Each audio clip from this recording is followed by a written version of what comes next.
GPAC and public meeting on the policy frameworks for the Palmdale General Plan update. I'm Simran Malhotra. I'm a principal with Readiness Associates, and we are leading this effort for the city. I'd like to call the meeting to order at 6:32 p.m. And very briefly go over the agenda. The goal of today's meeting is to continue our discussions on the goals and policies for various topics. Today's topics are economic development and military compatibility. We'll review what we have learned from the technical analysis and the feedback we heard from the community, and then review and solicit feedback on the key outcomes, goals, and policies. We will also break out into small groups after the presentation to get feedback from both the GPAC and the members of the public who have joined us tonight. Let's start with some introductions. Megan, Carlene's here. So Carlene, would you like to introduce yourself and the rest of the city team? Yes. Hi, I'm Carlene Saxton, the Director of Economic and Community Development. For GPAC members, hi, welcome back. Thanks again. We're almost at the finish line of this series, so you guys are amazing. I might drop off. I'm not sure. There's something going on with my computer, so I apologize, but you're in good hands with the consultant team and Megan Taggart, our planning manager, Ben Fiss, our senior planner, and Shant, who is our assistant city attorney. Thank you, Carlene. And from our team, we have Melissa Stark, who's with Remy & Associates, and our economic consultants from HRNA Advisors, Amitabh Bhartakur and Jasmine Harper. You'll hear from Amitabh during the meeting, and Jasmine will help facilitate one of the breakout rooms. Let's do roll call for the GPAC members. Please unmute yourself and acknowledge your presence. Tony Avila. I am here, and good evening. Good evening. Juan Blanco. I am present. Good to see you, Juan. Welcome back.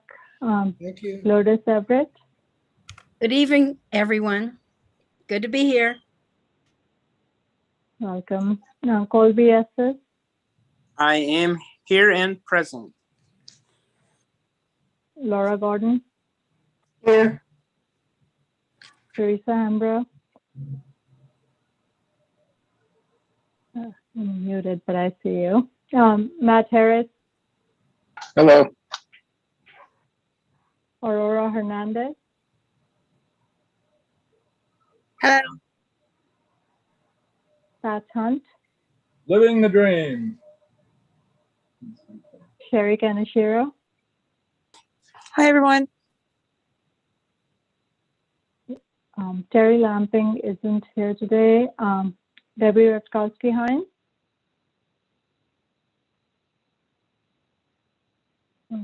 See Debbie. And Jason Zink. Present. Welcome. Now, Melissa will lead us in the Pledge of Allegiance. Please stand and place your right hand over your heart. Again, after me. I pledge allegiance to the flag of the United States of America and to the republic for which it stands, one nation, under God, indivisible, with liberty and justice for all. Thank you, and you may be seated.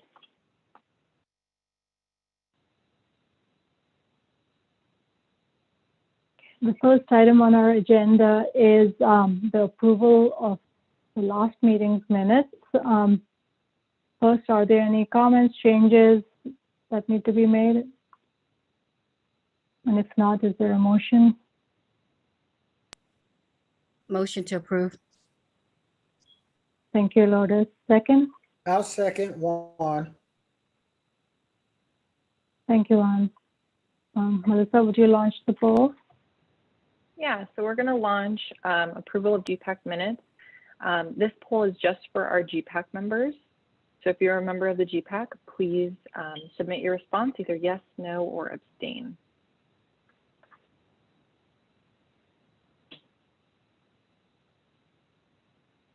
Thank you, everyone.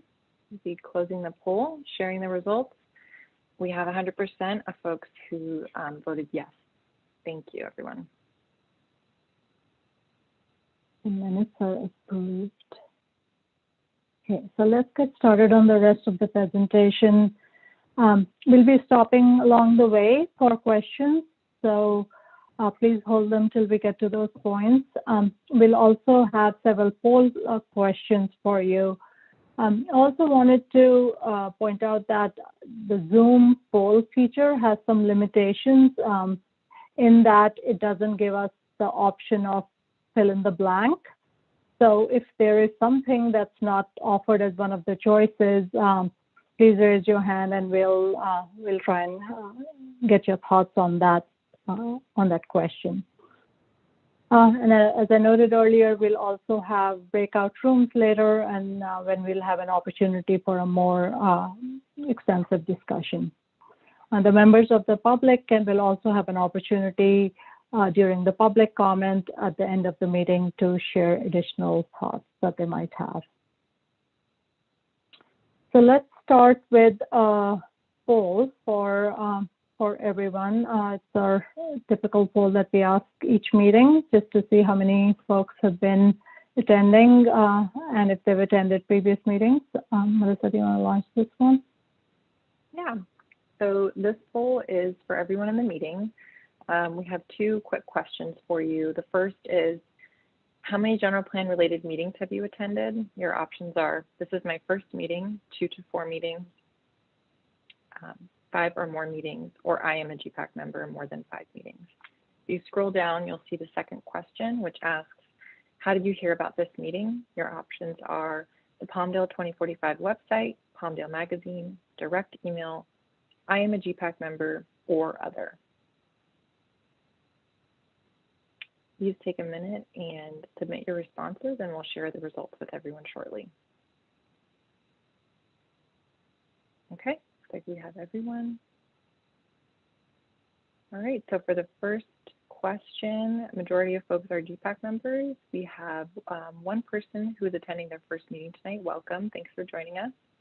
We have 24% of folks who have attended between 2 and 4 meetings, and 1 person who's attended more than 5 meetings. In terms of how folks heard about this meeting, again, majority of folks are GPAC members, but we have several folks who found out about this meeting through direct email, and 1 person who found out about it from the Palmdale 2045 website. So thanks for participating. When I stop sharing these results, if you're still seeing the screen on your page, feel free to click the X button in the upper right-hand corner.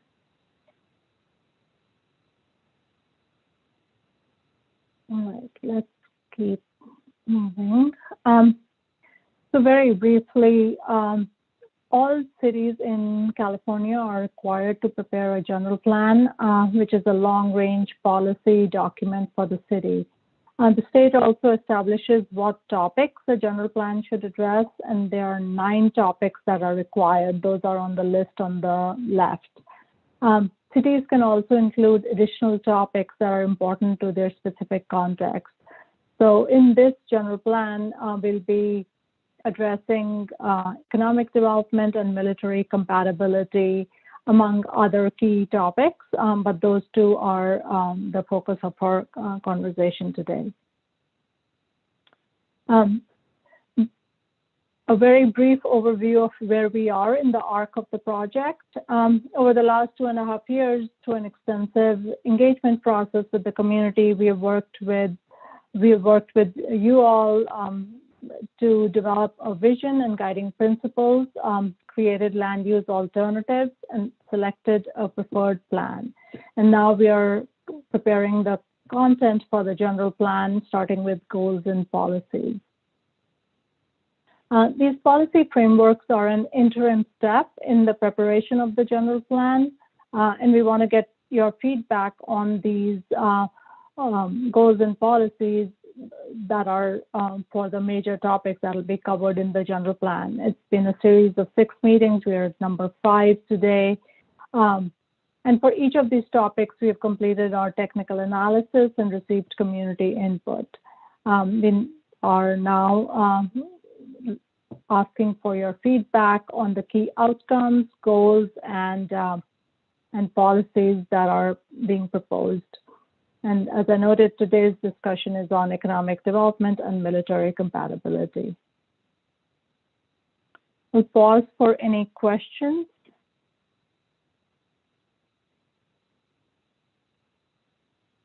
We'll keep going. We'll start with some of the background information and the analysis that was done. First, starting with economic development, and Amitabh will lead that portion of the presentation. Amitabh.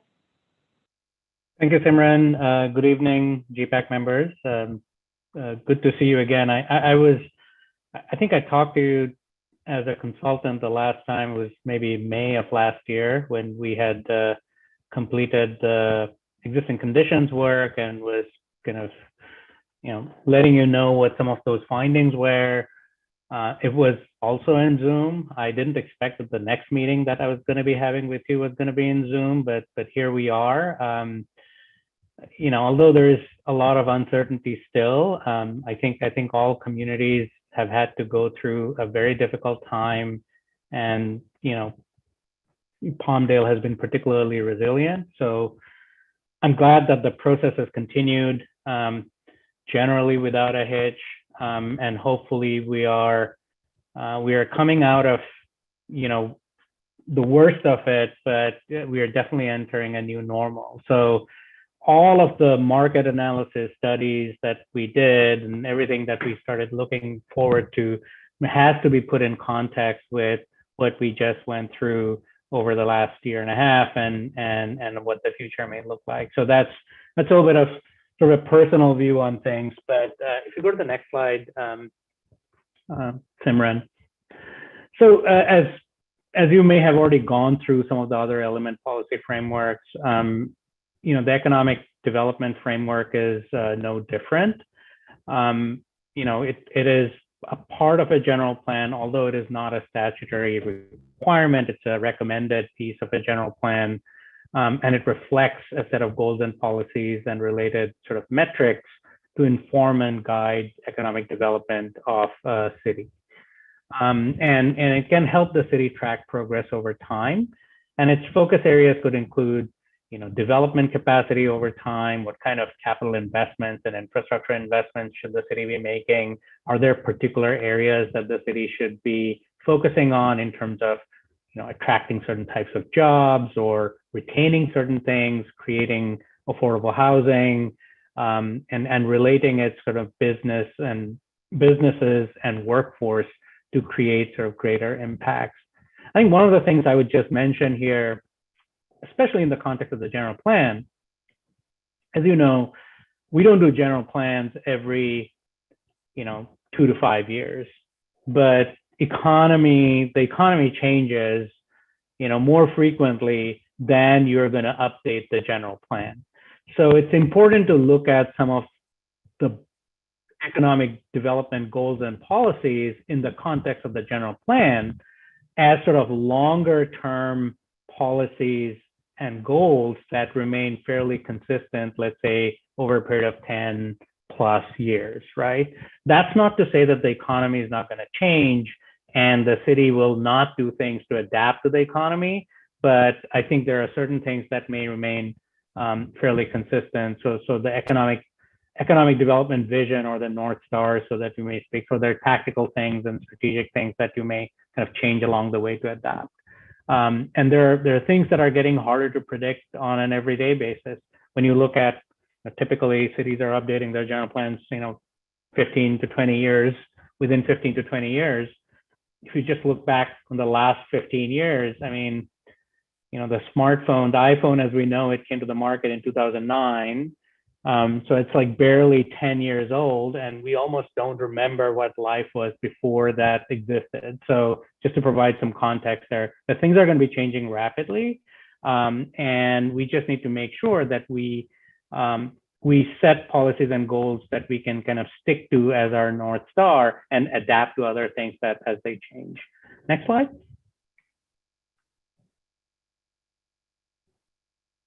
So I don't want to belabor or go through the entire sort of market findings that we did the last time so that we can spend more time on the goals and policies, but a quick overview of this is a very distilled version of some of the strengths and challenges of Palmdale when you think about a sort of long-term economic development. What we saw in terms of both the analysis as well as talking to yourselves and other stakeholders, that some of the unique strengths of Palmdale was could be delineated as it has a large and diverse population. Unlike many smaller communities, it's a pretty large employment center, and it has a significant inventory of jobs that support solid middle-income households. It has lower housing costs, which it's lower housing costs is a relative term, so it's not low but lower compared to other parts of the region. It could be seen as a strength that could be leveraged in, particularly now that more and more people are tending to stay at home and work. There is plentiful available land that the city can sort of accommodate growth in. There is already existing transit access, and of course the transit access could be better and improved over time, and further access and connectivity could be there, but there is existing rail access through Metrolink as well as sort of bus transit that's available in the city. Then there are a number of future things that are oncoming. The idea of future commercial aviation connectivity in the city, leveraging its airport, could be a tremendous strength that can be leveraged on. Future high-speed rail connectivity. These are long-term things, but could be game-changing in terms of within the lifespan of the general plan. And then last but not the least, it's a natural setting within sort of close reach of a very large metropolitan area that presents tremendous opportunities for recreation as well as other activities such as tourism, filming, etc. So these were some of the more obvious strengths that came along. Of course, the city has many other nuanced strengths. If you go to the next slide. Some of the challenges and threats, while you have a significant number of jobs here, I think the first two kind of relate to each other. There is somewhat of a disconnect between the resident labor force and the jobs that exist, because the city still has a significant out-commuter population. So people are commuting in to fill the jobs that exist in the city, while residents are commuting out to other locations. That's not extremely healthy. Some level of out commuting and in commuting always will exist, but we could be doing better. I say lack of economic diversity primarily because a large share of your jobs are in the aerospace sector, which is fantastic. It's a high value sector, produces manufacturing jobs, but also a large part of your jobs are in healthcare and retail. All of these are dependent on, political decisions in terms of how investments are made and market cycles. So some of the jobs that exist may be at risk of shrinking and expanding depending on a number of those external issues. In spite of the large number of jobs, there is a relatively low jobs housing ratio. We could be increasing the number of jobs and making sure that the jobs housing ratio is, even getting better.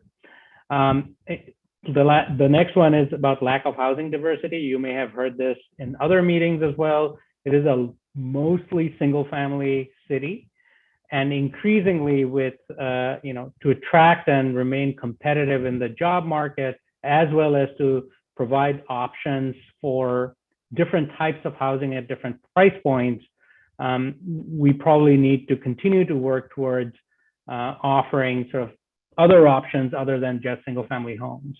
Of course, there's a market variable related to that.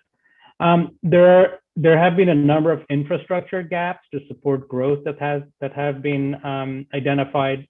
You know, you're not land constrained. You definitely have a lot of land to be developed, but to attract larger employers as well as to support development, much of that land will require additional infrastructure investment. That's just an additional cost somebody has to bear at the end of the day, that we need to make sure that we are kind of supporting and incentivizing. And finally, there's still sort of a lack of a downtown core. There's no central downtown that exists in the city. That is something that we heard repeatedly, that, you know, people would like to see a more active, vibrant downtown that could be identified as the heart of the city. That's something that you're working towards, but that's something that's a current challenge, but should be addressed in the general plan. Next slide. In terms of, sort of development opportunities, there are a number of near-term as well as long-term opportunities. Residential, as I mentioned, the near-term opportunity, obviously there's demand for single-family homes. You know, market rate multifamily housing is probably the, you know, not an immediate term opportunity, but we're seeing some increasing market interest. But over time, there's definitely opportunity to diversify our housing base. Retail is a little bit oversupplied right now, but, you know, there could be focus on, you know, attracting types of retail that are more experiential. We heard the need for, you know, more dining, eating and drinking, and entertainment-oriented places that could both, you know, serve the existing community as well as employees. There are opportunities to unlock pent-up demand with infrastructure upgrades. On the industrial side, there's definitely sort of a strong, robust industrial market. And some of the larger sites to the east can be leveraged over the long term. In office sector, you know, medical office, leveraging on some of the healthcare assets that are already here is a more near-term opportunity, but over the long term, maybe we can see some supporting professional office growth. And last but not the least, with the significant sort of in-commuting population and employment, as well as in the manufacturing and other sectors, there is definitely a lot of demand for hospitality uses, which could be leveraged over time. Next slide. In terms of economic opportunities, that's to say job growth and economic activity, you know, expansion of aerospace industries is definitely a continuing, you know, opportunity that can leverage the existing critical mass. Expansion of the airport and commercial air service just unlocks tremendous opportunities. Promotion of nature, arts, and tourism, both regional tourism as well as from outside. Attraction and expansion of the film-related uses, as well as other manufacturing uses that could be leveraged just based on the land availability, proximity to the larger LA region, transportation connectivity. Future high-speed rail connections are definitely opportunities, and then workforce development partnerships, both with existing employers, educational institutions, and future employers. Next slide. We also did some focus groups, as well as heard from you in the last meeting that we had, some of the particular feedback that we heard from community stakeholders in terms of focus of the future economic development element. Was number one was attracting new jobs to match resident skills, expanding sort of training and skill development of the workforce, increasing diversity of housing to accommodate sort of both current workers as well as future residents, making sure the infrastructure and improvements that could unlock future economic development are a focus, creating that downtown once again with retail and entertainment and amenities was a big priority, and making sure that passenger air service comes to Palmdale with a new airport terminal was a big priority. Next slide. So as I mentioned, we cannot ignore the fact that we are in a very different context with COVID and how every community as well as every region is struggling and adapting to a new normal. We've looked at, and I've shown this to you before, I think we've looked at, general 4-step recovery process when you think about these large shocks to the economy as well as society. The initial stage is often emergency response, and then you try to get to some sort of stabilization. And that's when you start your recovery process. And hopefully this last step, which we call institutionalization, is essentially putting new policies and programs in place that are more relevant and hopefully get us to a better place than we were even before the shock hit us.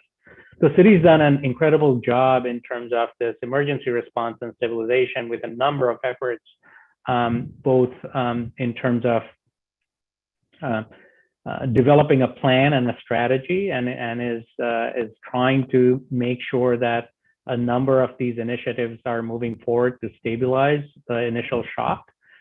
We're right now just getting to a stage of this adaptive recovery. The adaptive recovery will have to look at a number of issues, including, what is this new normal going to look like? A good example is the future of retail. Retail was always a challenged sector given the rise of e-commerce. But with the pandemic, that is accelerating. E-commerce has taken much greater market share out of retail activity than before, and that may really impact brick and mortar retail even faster than we thought. This evolving nature of our work environment. So what's the future of office and work going to look like? The hybrid work environment where people are working from home, where maybe not brick and mortar office is developed, but more investments in infrastructure like broadband, et cetera, is more important. And then resources, thinking about how do we leverage federal resources coming out of hopefully the new bipartisan infrastructure bill, as well as the American Rescue Plan. How can they be leveraged to aid this adaptive recovery?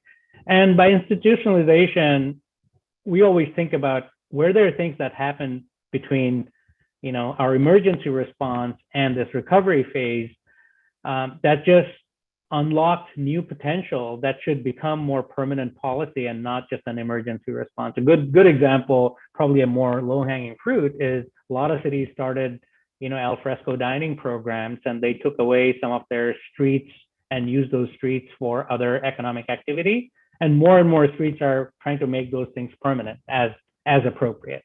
So, there's been a change in thinking in terms of how we've operated, and some of these may become long-term policies. Next slide. So, distilling down all of these, some of the areas that we think that the economic development element should definitely address are job diversity, workforce skill development, placemaking this is the downtown idea, the city's long-term fiscal health, how do you pay for all these things? How do you support innovation that's already happening and new innovation that can happen? And how does that actually impact current and future residents? And do we have the right tools to implement some of these strategies? Of course, we'll be looking to you to have sort of other suggestions to add to this mixed bag of ideas. I think the next slides are yours, Simran. A number of existing plans and programs that need to be considered. Obviously, the Renaissance Plan. The city has got a number of opportunity zones, which provide some tax incentives based on federal programs for new investment. Film has become an even more important economic driver as the city and other stakeholders have successfully convinced the California Film Commission to expand what we call the 30-mile zone of activity for film production by adding a secondary zone of 10 more miles that includes Palmdale.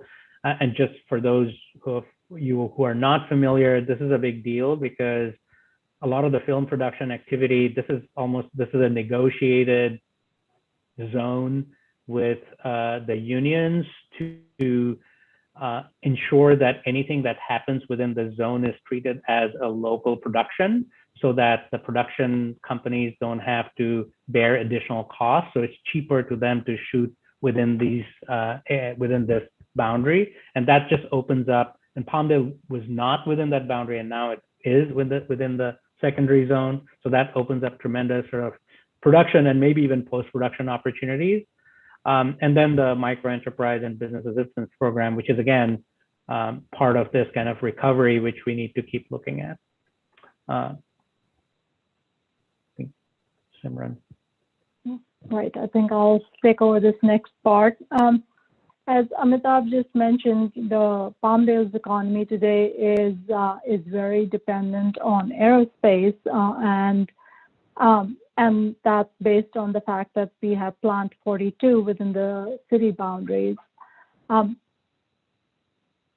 the military compatibility element in the general plan will be focused on ensuring that the mission of Plant 42 is preserved. So I'll go through some of the background information here, and then later on in the presentation, we'll discuss some of the goals and policies tied to that. So very briefly, Plant 42 is a United States government aircraft manufacturing plant, and it's used both by the Air Force, U.S. Air Force, as well as NASA.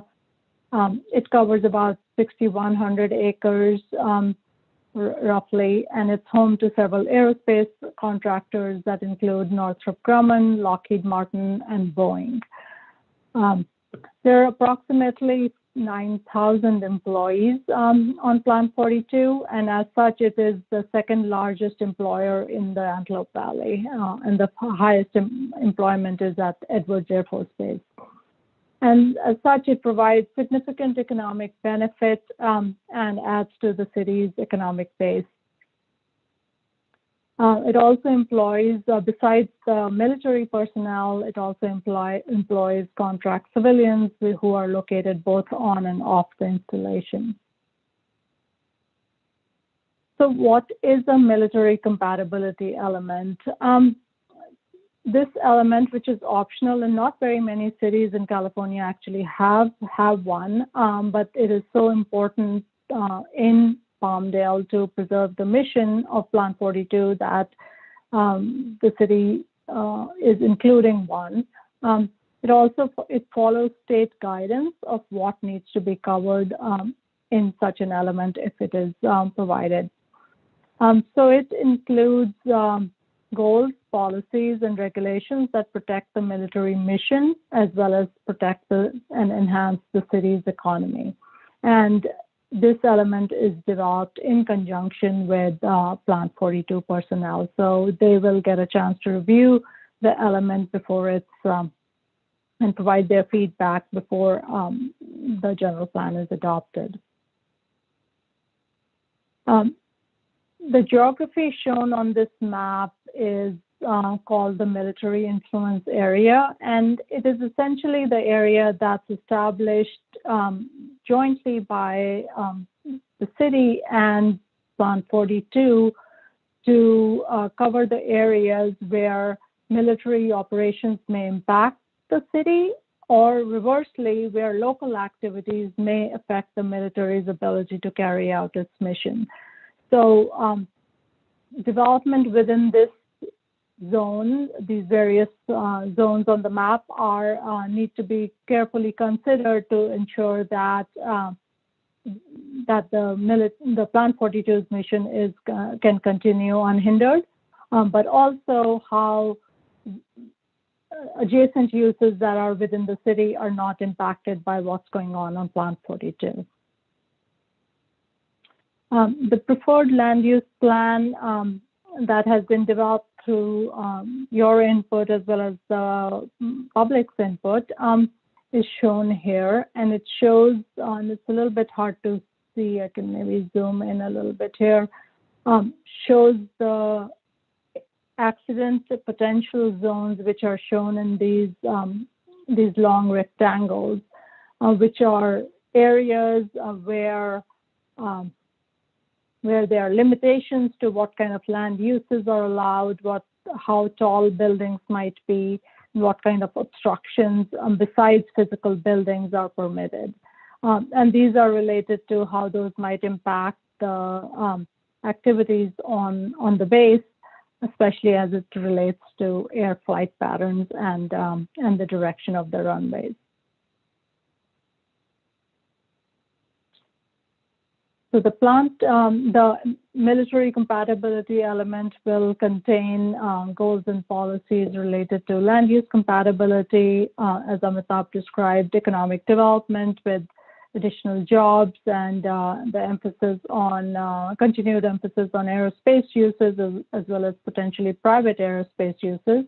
And then the noise and safety topics, which will also be addressed in those specific elements with regard to how those impacts are addressed. Those noise and safety impacts of military activities are dealt with regard to the larger city. The 1993 general plan had goals and policies in several elements that are being reviewed and updated. These included the land use, circulation, environmental resources, safety, and noise elements. So in 5 elements. So those are being reviewed and updated. In addition, we are reviewing the Air Force Plan 42 Air Installation Compatible Use Zone Study. That's quite a mouthful, AQs for short, for consistency with the general plan vision. In terms of what we have heard from the community over the course of the last couple of years, the first and foremost, there's a recognition that the mission of Plan 42 must be preserved, and there's a desire to limit incompatible uses around it so that it doesn't impact that very mission. There's also the desire in the community to preserve and expand aerospace jobs and continue to improve job training and recruitment related to those jobs. And as I noted earlier, and as Amitabh did, there's a desire to attract more additional ancillary supply chain aerospace related businesses to Palmdale to augment what's already here. I'll pause briefly for any questions for either Amitabh or I, and then we can jump into the policy framework. If you have any questions, please raise your hand.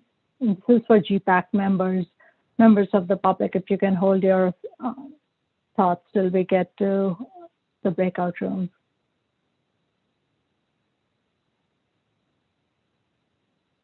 I'm not seeing any. So now that we've learned about the existing context for these 2 topics, let's get into a little bit more detail about what the framework is. The policy frameworks are physical documents that are also available on the project website, which is Palmdale 2045. We have in this presentation a summary of the document. It doesn't include all the goals, policies, and measures that the final general plan will cover. Instead, it articulates the general policy direction of the topic, and there'll be additional policies and measures that will incorporate based on your feedback and Council and Planning Commission direction. So as we go through these, if you see something that's important to you and is missing, please let us know. So the organization of the framework is essentially this 3-tier system, and outcomes, which are describing where we want to be in 2045, goals, which are a general expression of the values and direction, and then policies, which are specific statements that will guide decision making. One of the aims for the general plan is to ensure that there is the capacity in the general plan to assess ongoing implementation. And in order to do that, we are proposing clear outcomes that are tied to performance metrics that can be either numeric, like a jobs housing balance of 1-to-1, or it can be qualitative, like improving outcomes for disadvantaged communities. And these can serve as indicators of success. And these can be used as a way to track progress annually, biannually, or at other periodic timeframes as established by the city. So let's get started on the economic development outcomes. Amitabh, I'll turn this back over to you.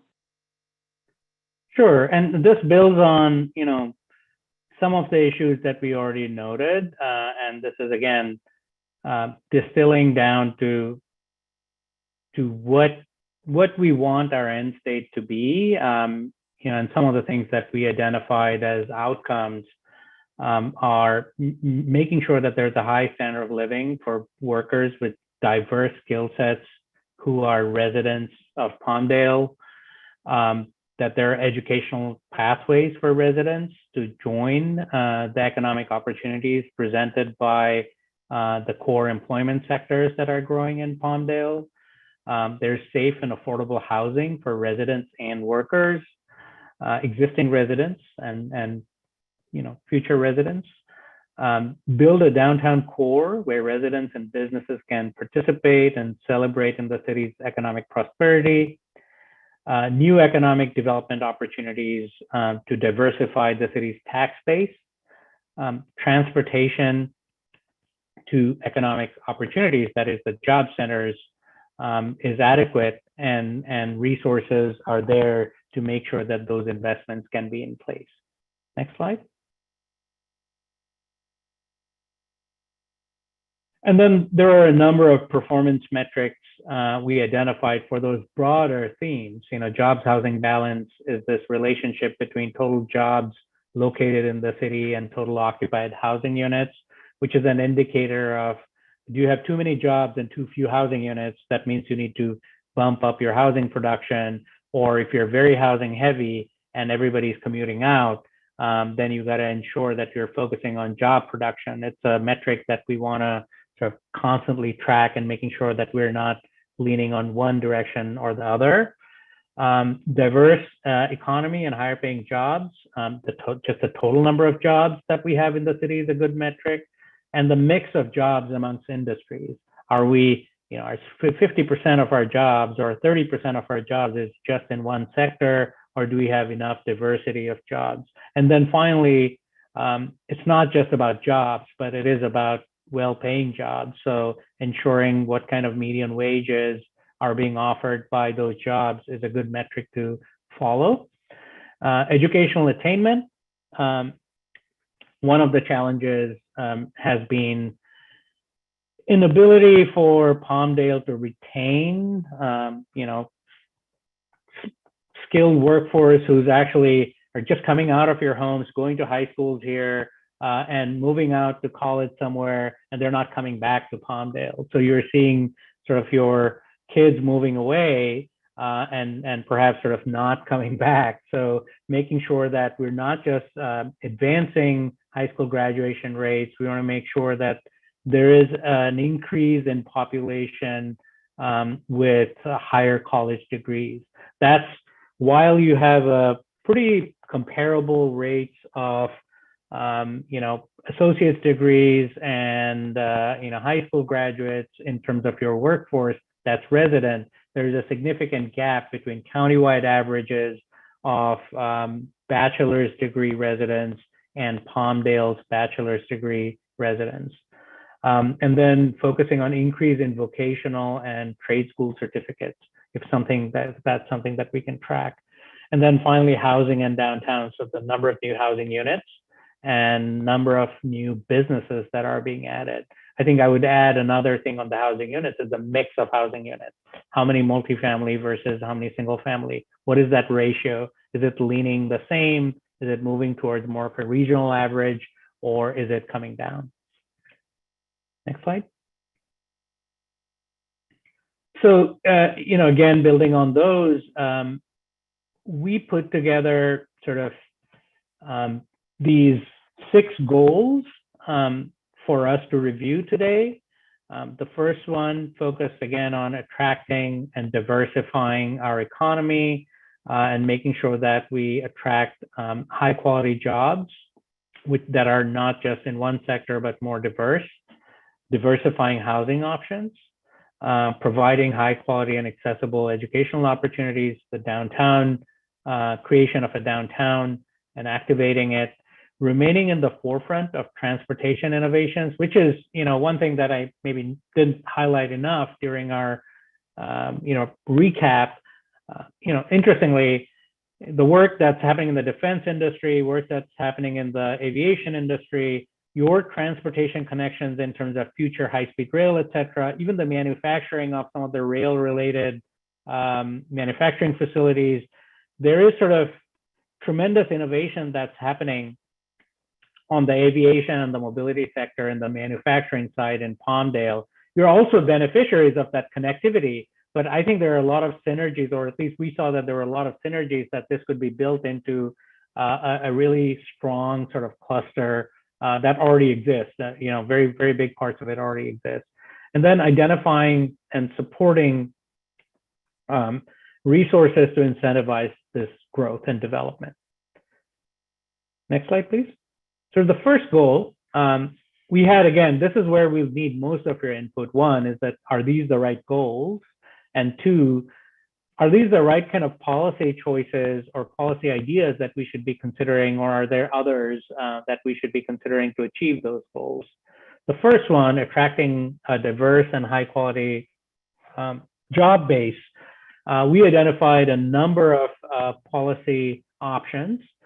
First is obviously to retain and grow aerospace and film production presence in Palmdale, 2 areas where we see sort of absolute sort of strength and more obvious choices. Attracting that additional supply chain employers for the manufacturing and defense industries. This is something that we think that Palmdale could build more, as Simran also emphasized. You already have a significant manufacturing base, but we want to build this ecosystem. Who are the suppliers? Where are they located? Does it make sense for them to cluster around your core manufacturing sectors?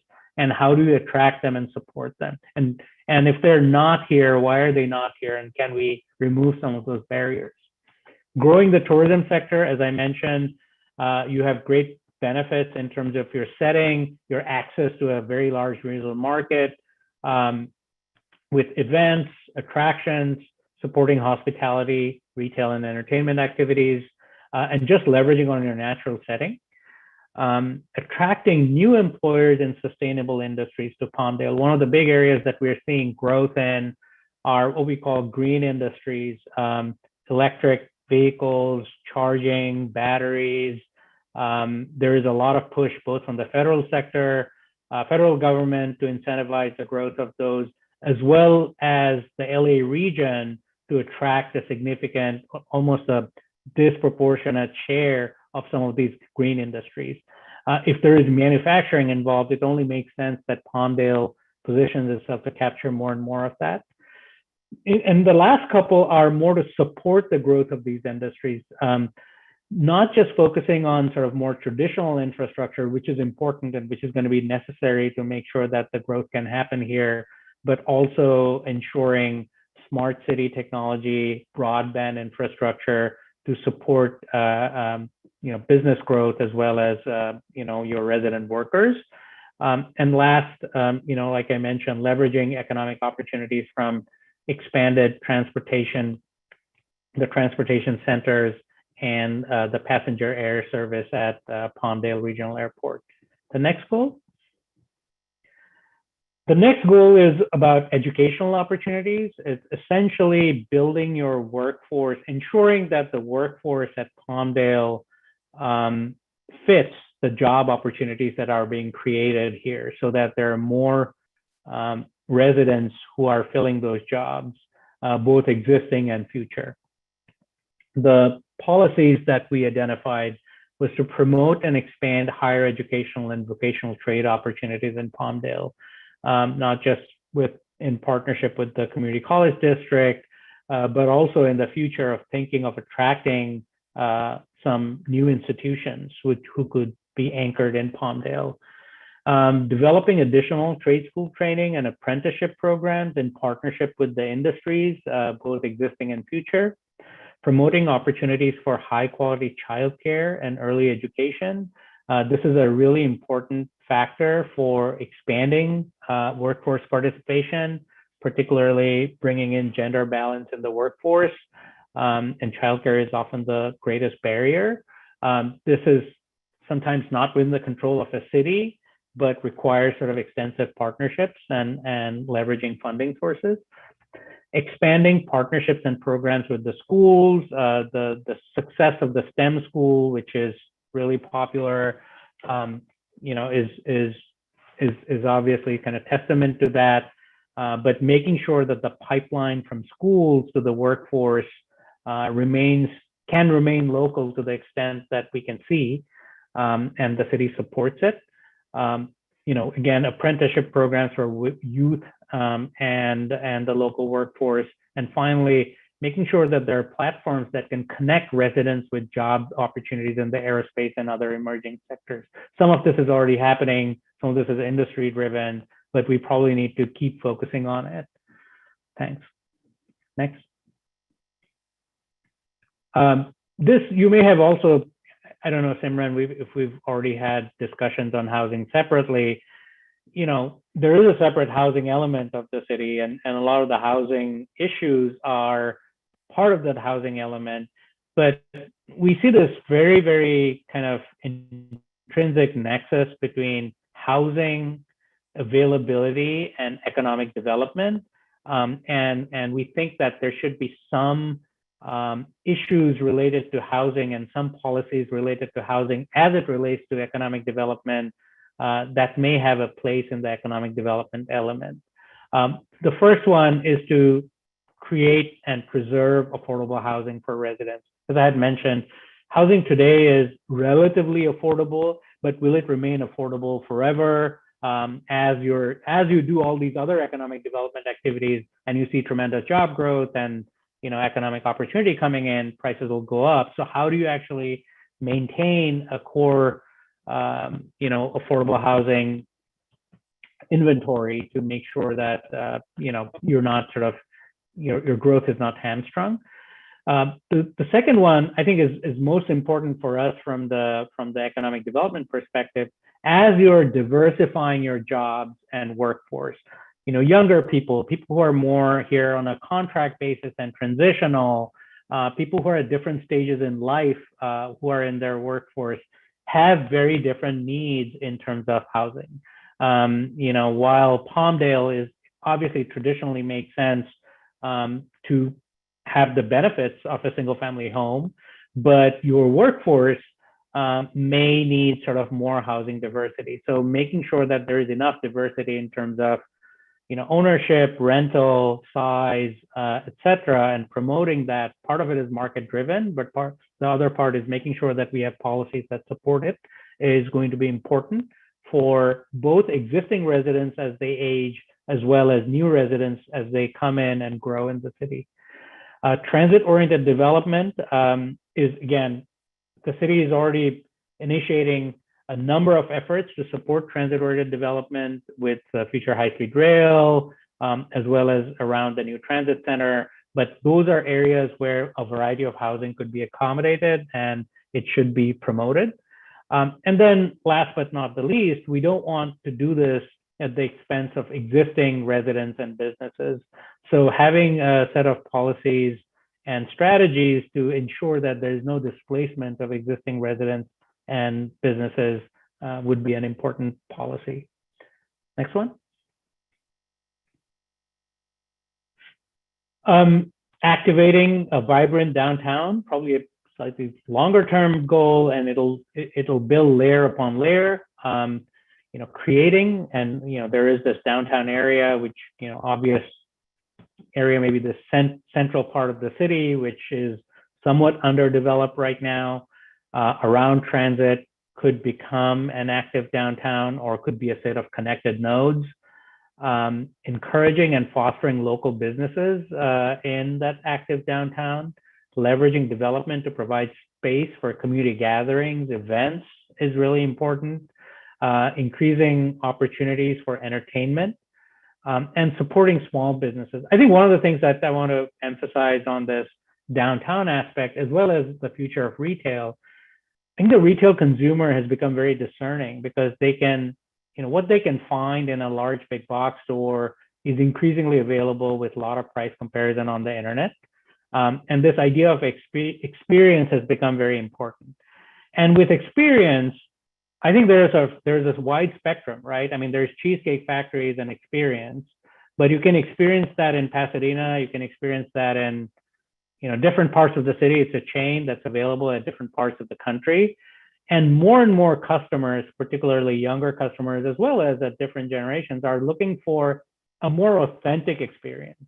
So what is going to be authentic about the collection of businesses and activities in downtown Palmdale?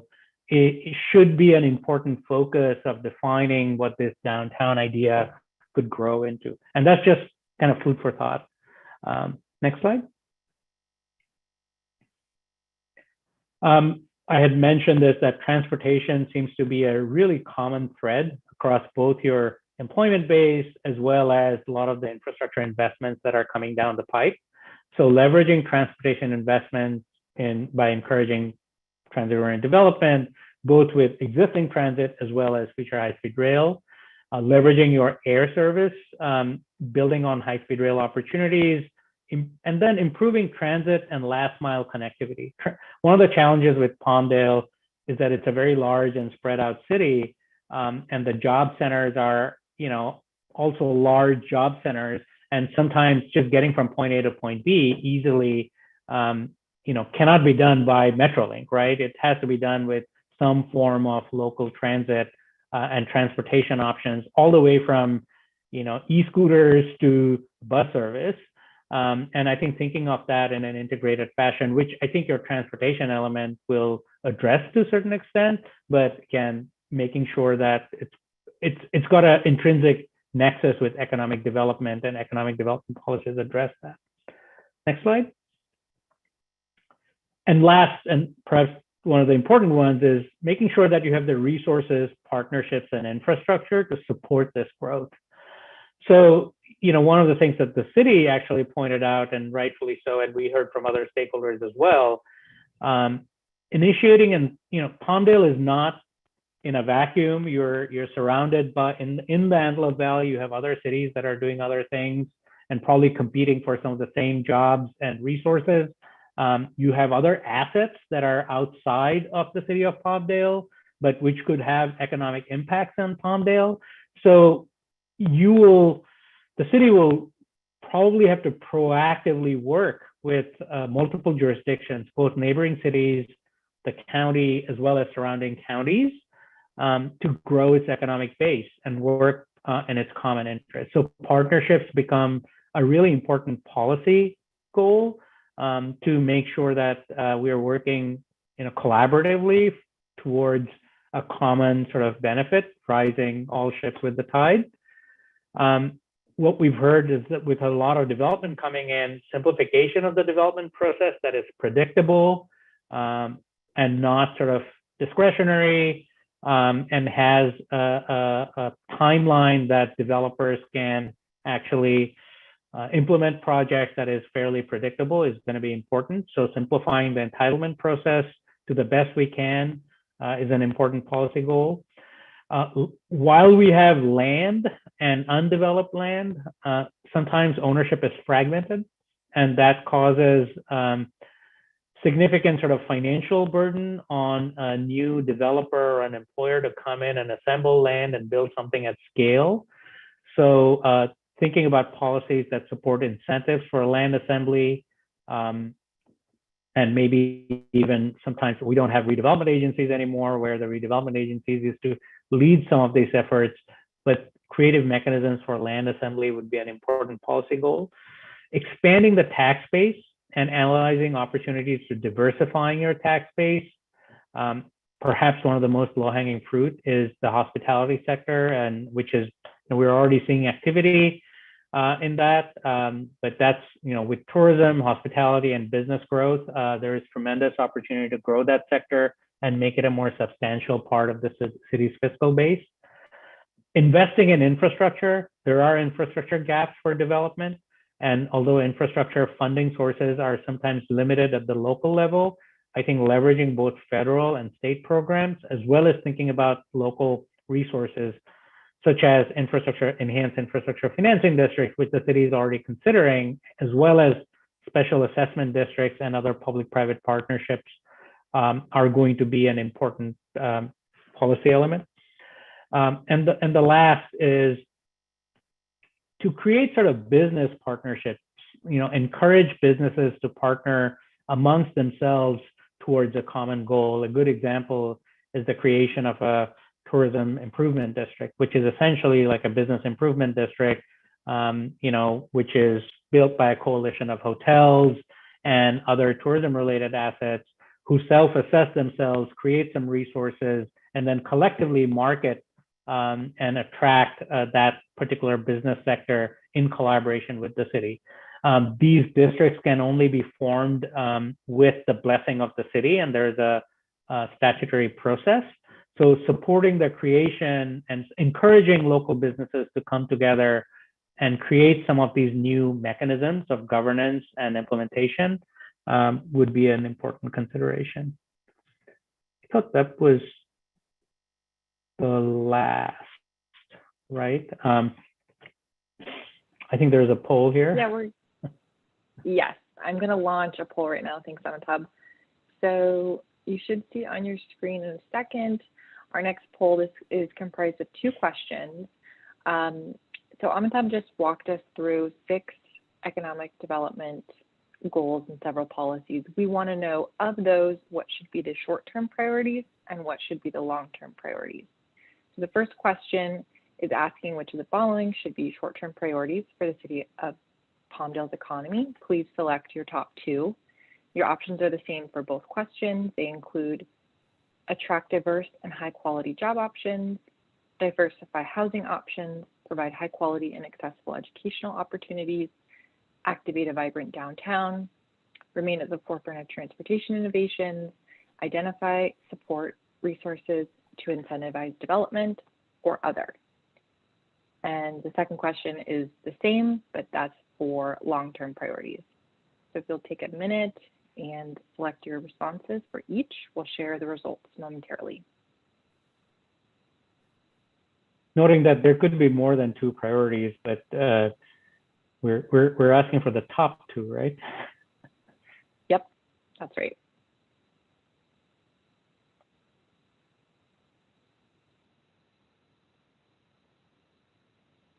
While folks are filling out the poll, I do want to clarify one thing Amitabh said about EIFDs and the tourism and TIDs. They are both something that are already in progress, and the city is in the process of putting those in place.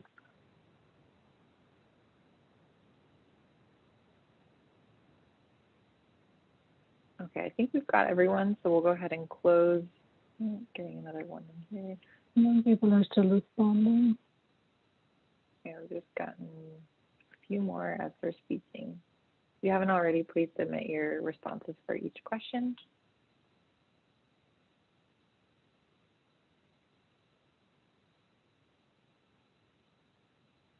Okay, we'll go ahead and close.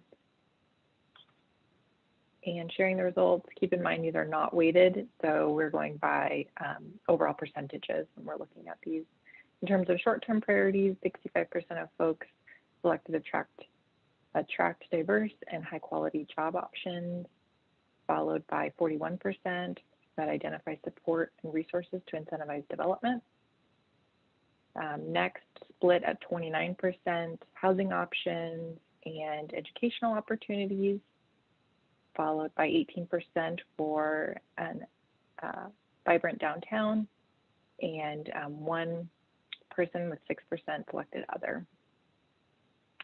Then thinking about the long-term priorities, the, again, attract diverse and high-quality job options is our top option with 59%, followed by a three-way split at 35% for educational opportunities, vibrant downtown, and forefront of transportation innovation. Lastly, we have 6% who selected identify, support, and resources to identify development. So thanks, everyone. Great. I can see why it's 6% in the long term because we already did it in the short term, right? Great. Okay, so let's switch gears a little bit and talk about the military compatibility outcomes and goals. The primary outcome, which isn't on the slide, is essentially to preserve the mission of Plant 42. So that's a singular goal that that the city has. But in terms of the goals that are that we are proposing, there's 7 of them listed here. We'll spend a little bit more time on the 3 that are in the highlighted boxes, but all of these are very important for the city.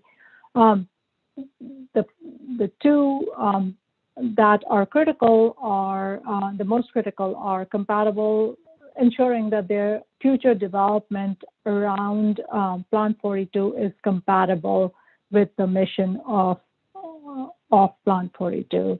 And that the corollary of that is that incompatible development is not permitted in those areas, which can also impact operations.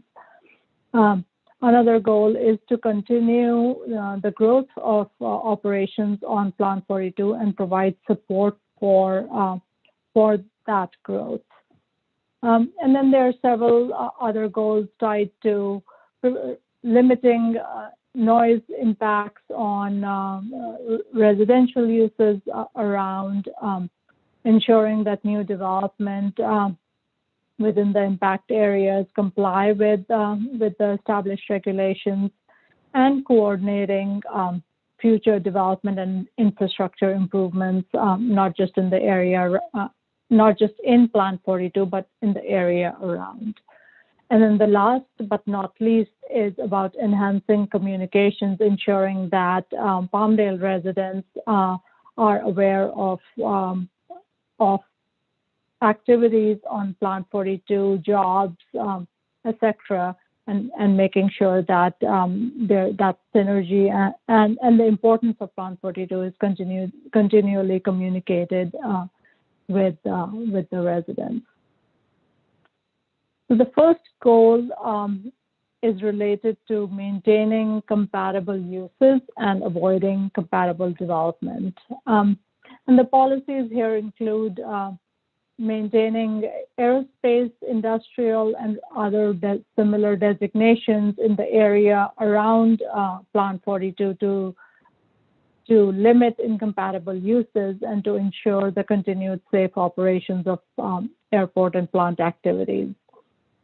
Another policy is to ensure that development proposals in the military influence area are evaluated to ensure compatibility with the AQ study and other established guidelines.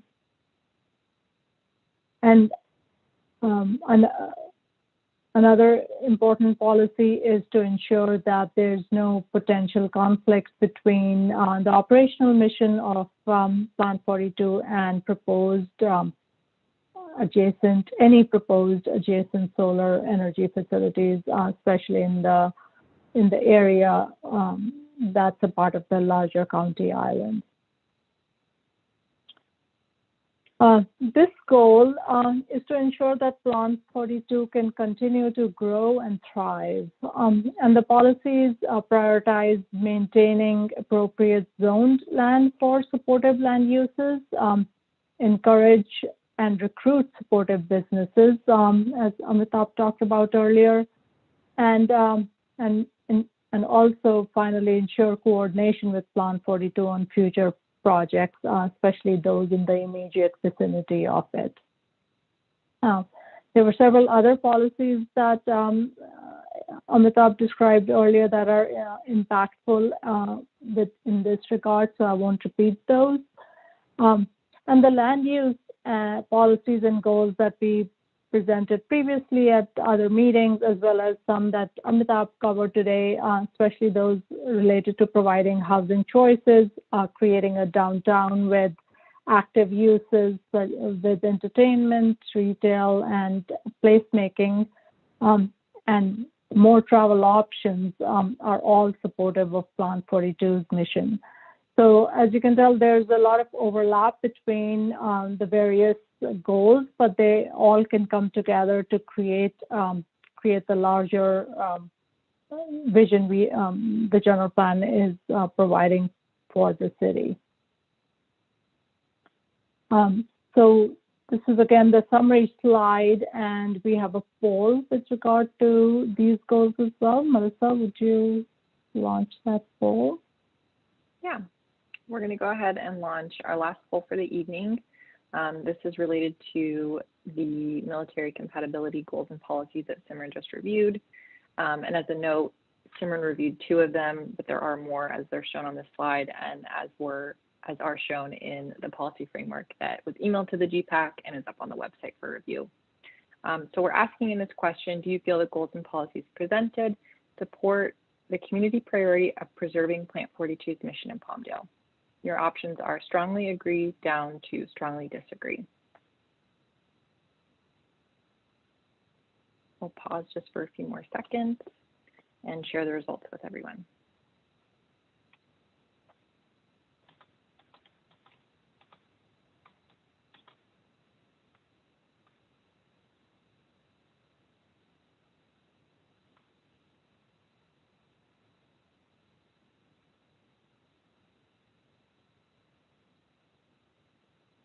If you haven't already, please submit your response.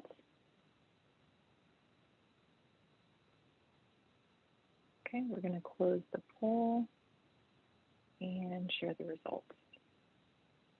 So when asked if folks felt that the goals and policies presented support preserving Plant 42's mission, it looks like 82% either strongly agree or agree that they do.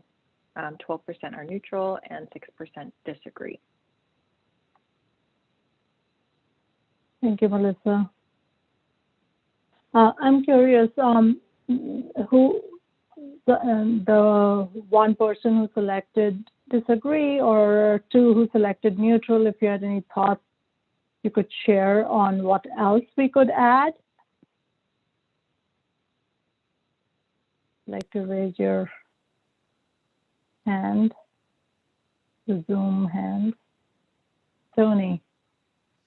I was one of the individuals that selected neutral, and I guess my question would be more towards monitoring. Maybe I'm not one of these guys that's, you know, I believe that that we should, you know, monitor the environment, obviously for clean water, pollution, and so forth. But I also know that, you know, in the past, especially with the military and aerospace industry, they have a tendency to foul water, you know, and not monitor the area as well because of the things that they're using in making certain products, military products. So that's why I voted, or I posted the neutral vote, because I'm more concerned about, you know, pollution and well water fouling and so forth, contaminants.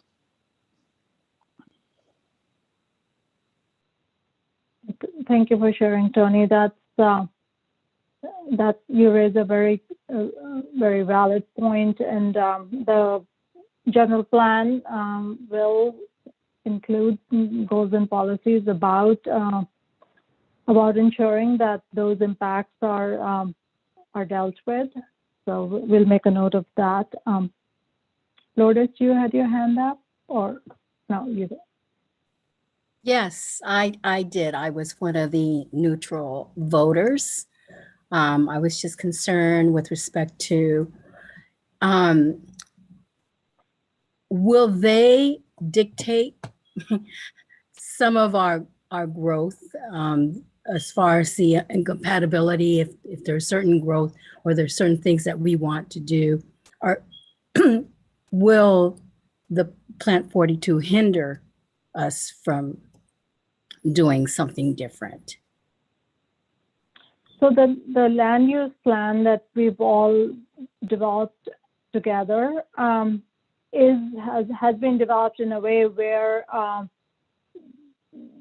the growth can occur in the city without impacting Plant 42, Plant 42's activities, and the reverse is also true, that the land use plan as currently established means that development can occur in the city without being impacted by Plant 42's goals. So that issue has already been addressed in the land use plan. That'll be included in the general plan.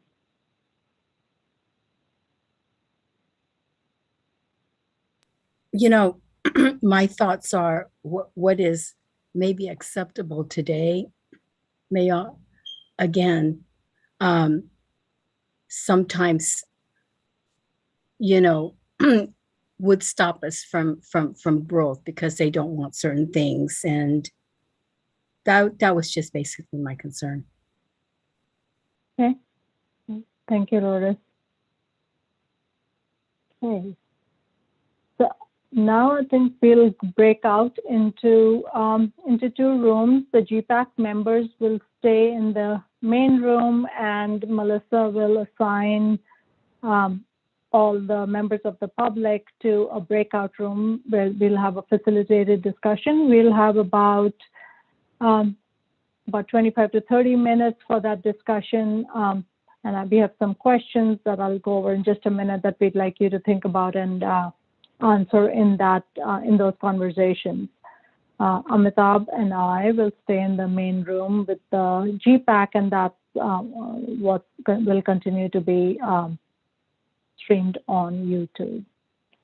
So as we get together in the smaller groups, what we want to think about, and we already started this discussion, is of the outcomes and policy ideas that we've shared with you, which ones resonated the most, and are there other outcomes or policies or goals that we didn't share that we should consider. So if you have ideas about that, please share those.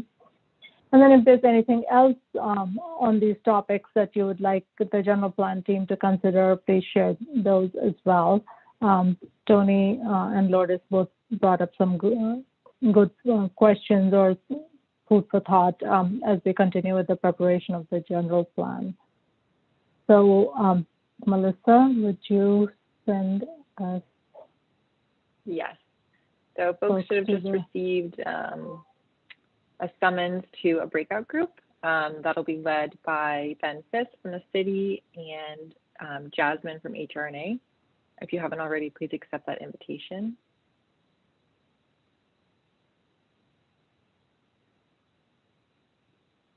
I'll stop sharing my screen so we can actually.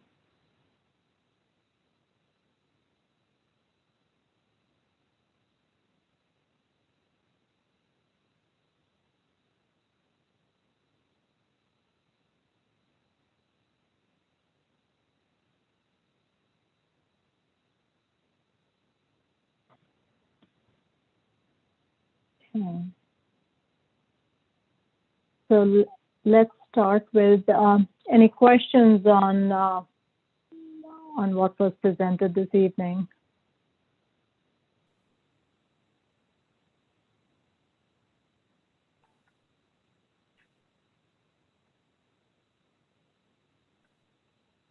Who wants to start? So it's Dr. Smith, the director of Plant 42. if I may. Please.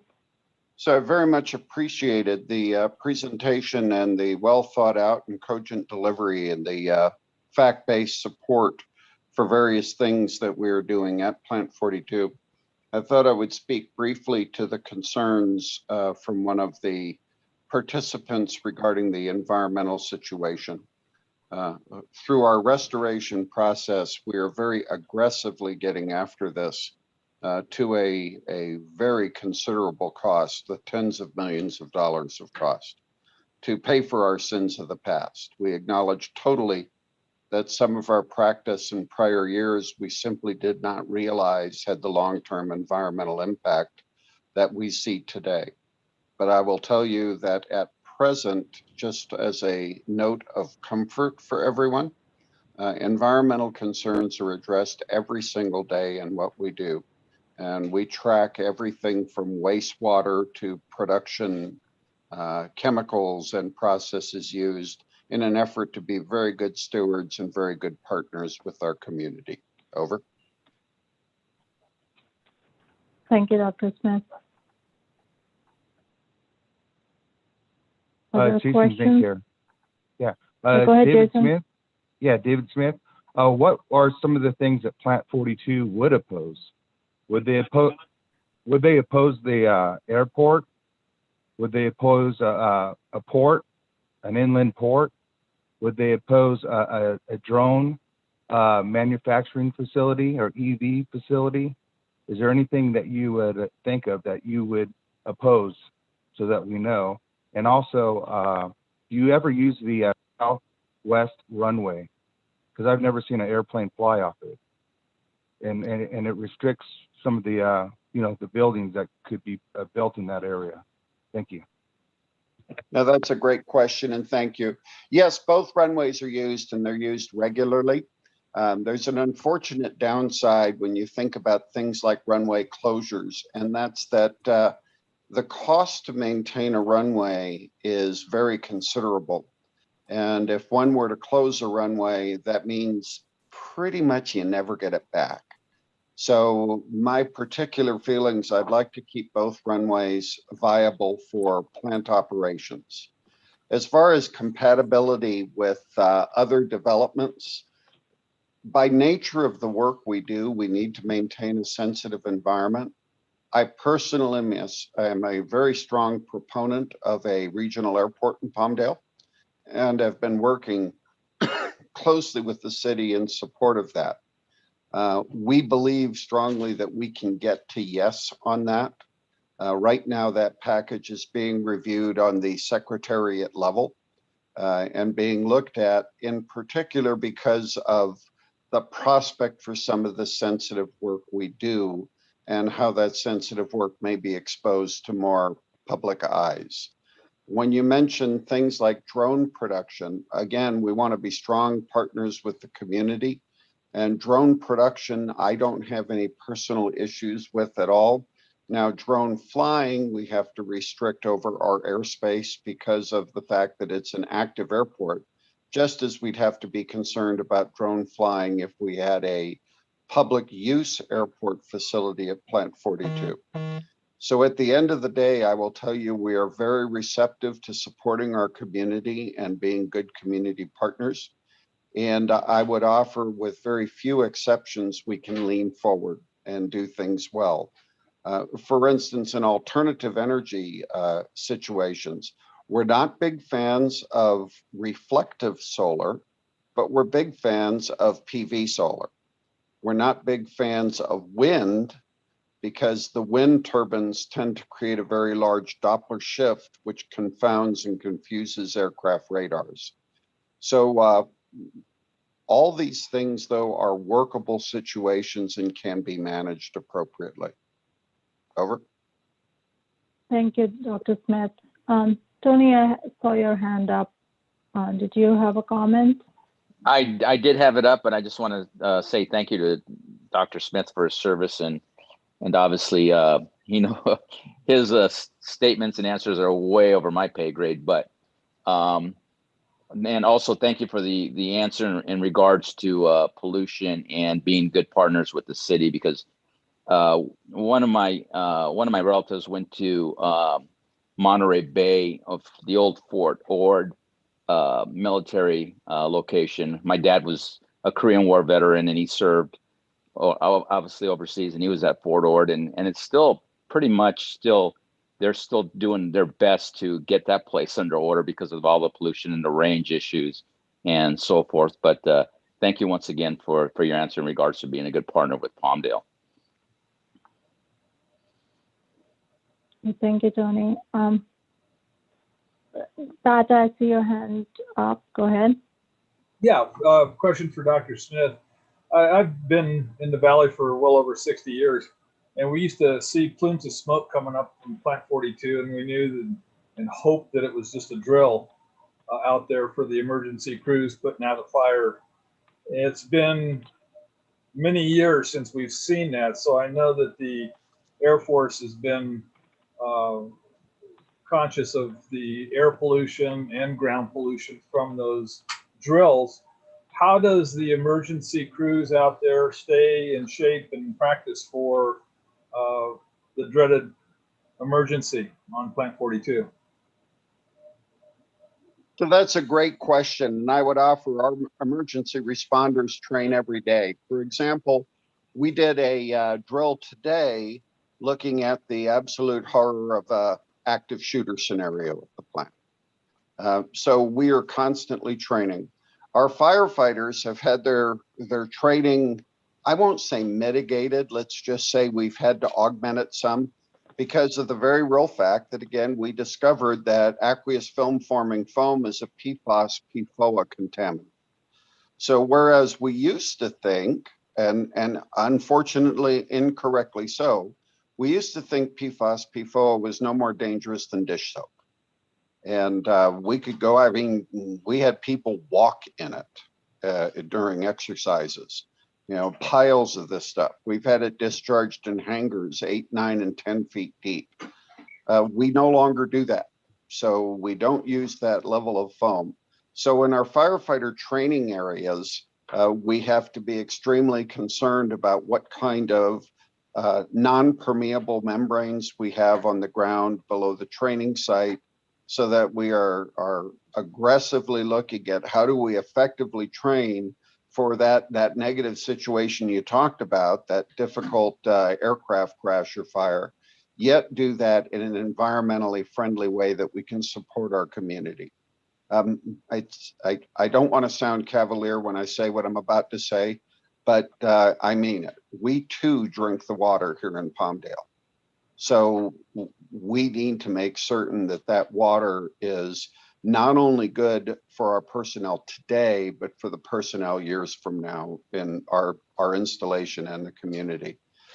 I would also mention the Restoration Advisory Board meetings, and there will be one coming up again in just a couple months. COVID has mitigated the travels in those meetings, but we're going to resume them shortly. Mr. Blanco sits on that committee as well. But the restoration meetings are public, and I welcome anybody with any restoration concerns to them. And you will be able to see firsthand the extraction wells that we have, the infusion things that are going on, that every plume we find of old discharge out at Plant 42 is being aggressively attacked. It's very unfortunate, but I've just to tell the truth, you know, when we were building things 50 years ago, for instance, at Edwards, when we built the X-15, we just cleaned parts with TCE, and when we were done cleaning the part, you just dumped it in the desert. But we don't do anything like that anymore, and what we are doing is undoing that damage to a considerable expense. But it's the right thing to do. We're part of this community. We're not just a separate installation. Over. Thank you, Dr. Smith. Thank you. I had one quick, comment. Is there any way the city of Palmdale and Plant 42 and the contractors could do a survey of all the workers out there to see what their housing needs are, and to see if they're more, they want apartments, or do they want single-family homes, or do they want townhomes? What do they want, and what can we provide for them? I think it would help all the you know, the builders out here to know that. And the other thing,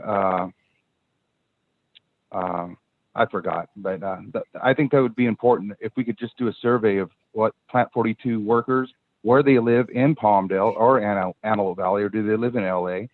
I know all the hotels, I used to be able to rent a hotel in Palmdale for under $100. Now it's close to $200 because of Plant 42. So I know it's had a great impact there. So that's just a comment I wanted to make. So Thank again, you, Jason. if I may, I don't know how we are on time. Go ahead, Dr. Smith. I don't want to monopolize your time in this conversation either, but go ahead, respond. No, I'm happy to address. I think that's a wonderful idea. I would support that with our mission partners, that being our major defense contractors, NASA and the FAA. And I think it's a wonderful way to figure out how to go forward. I will tell you, in conversation with all our site leads, all of us share concerns about housing availability for safe, affordable housing. It's extremely difficult to recruit people with our current housing inventory. The reality is rentals are simply not available, and homes for sale tend to go very quickly. And when somebody's looking at relocating to the Aerospace Valley up here, and by the way, I said that intentionally, not Antelope Valley, Aerospace Valley, they need to figure out where they can plant their roots. And that's a very difficult thing to do today. Over.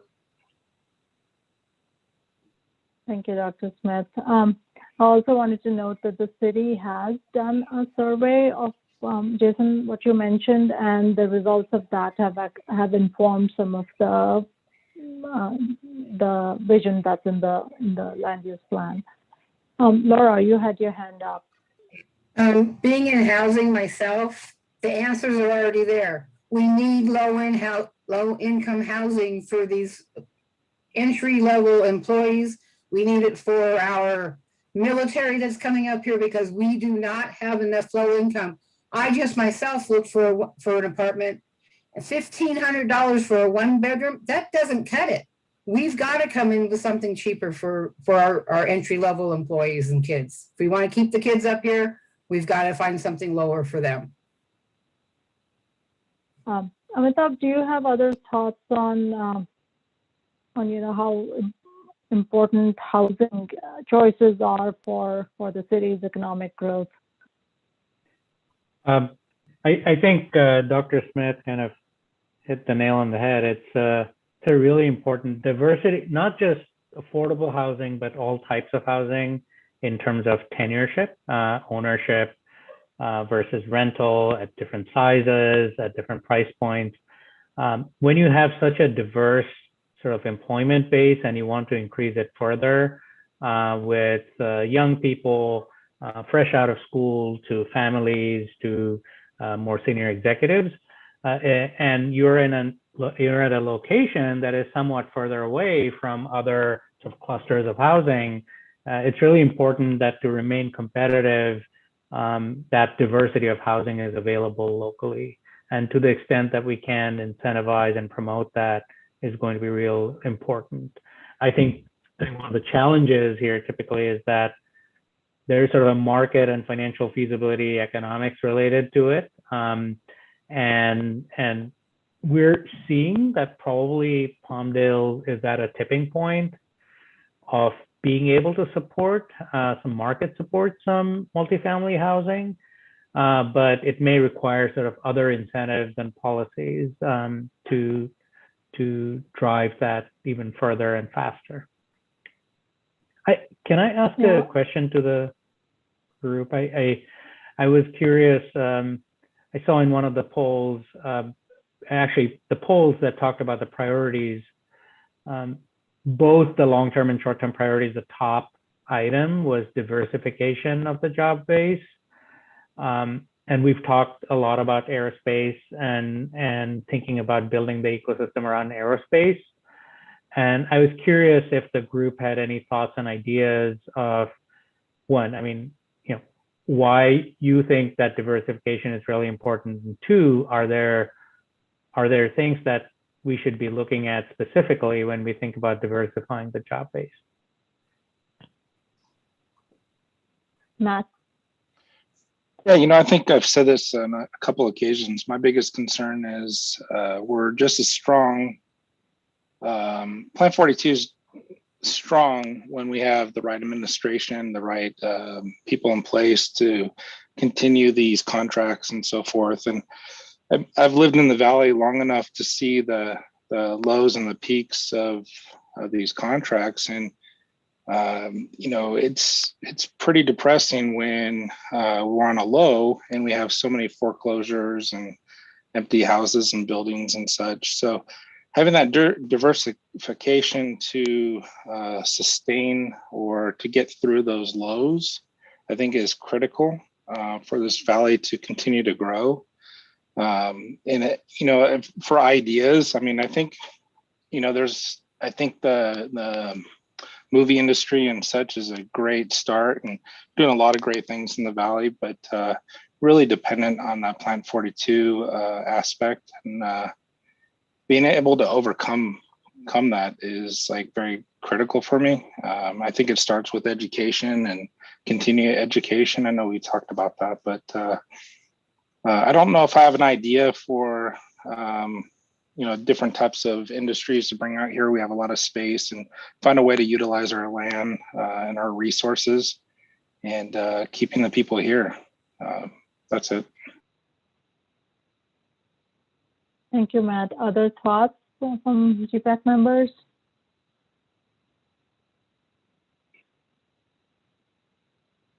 I have some more ideas. Basically, I think that Antelope Valley should have its own, I think we should have a state and county opportunity zone here in Antelope Valley, along with expanding the federal opportunity zone to include manufacturing zone properties. And with the infrastructure bill going through Congress right now, McCarthy, the second most powerful man, should amend that to put that in there so we can expand opportunity, the federal zone in Antelope Valley. But with the state and county, we could do the film zone and make Antelope Valley the North County part of that film zone with an opportunity zone.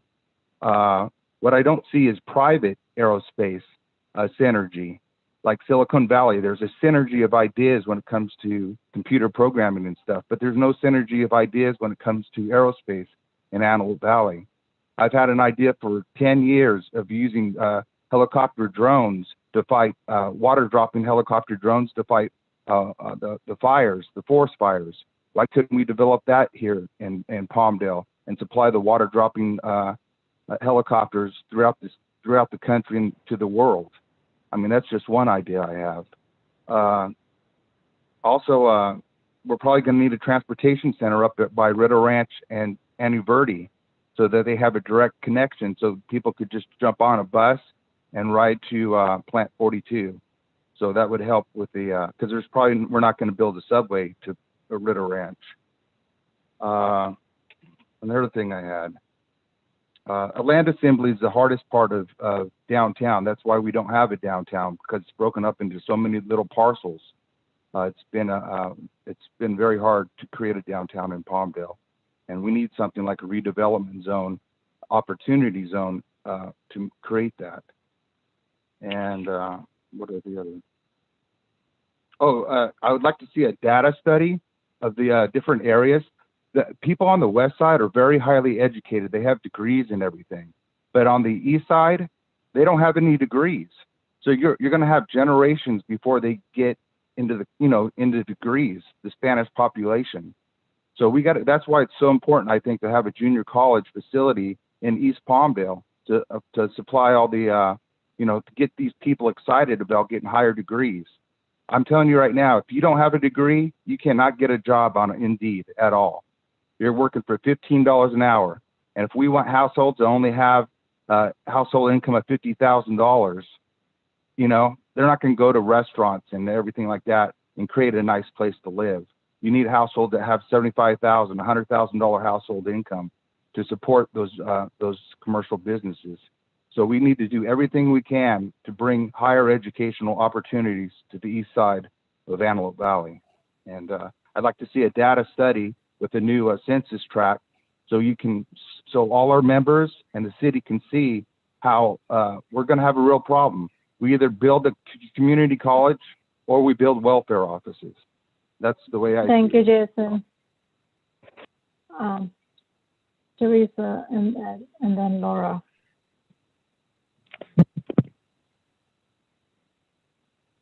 Can't hear you. Laura, do you want to go first while we figure out? Yeah, I want to thank Jason for insulting all the people that live on the east side that have college degrees, that are well educated, and have lived up here for a very long time. And that's got to stop, Jason, right now.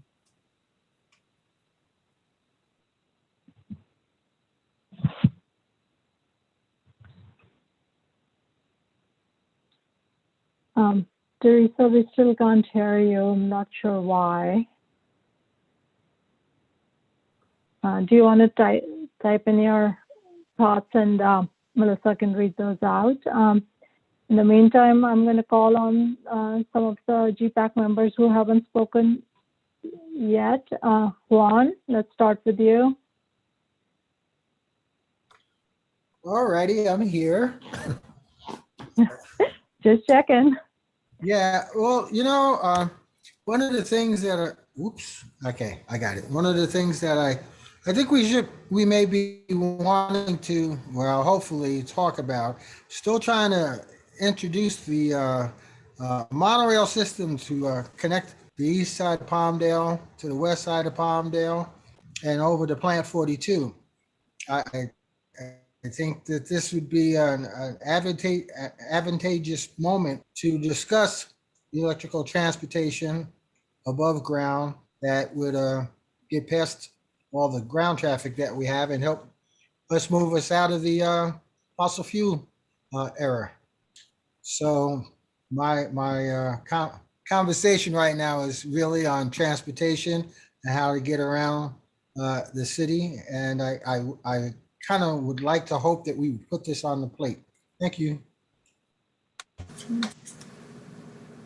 Thank you, Juan. Teresa, were you able? Did your audio work? Can you hear me? Yes. Can you hear me now? Oh, great. Okay, Yeah. I figured it out.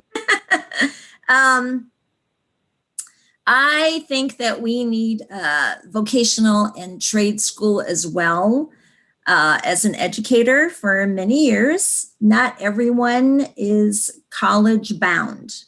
To say everyone should go to a university, I believe is not correct, because people not only like to be scholastic in books and move on to professions through universities, other people are hands-on.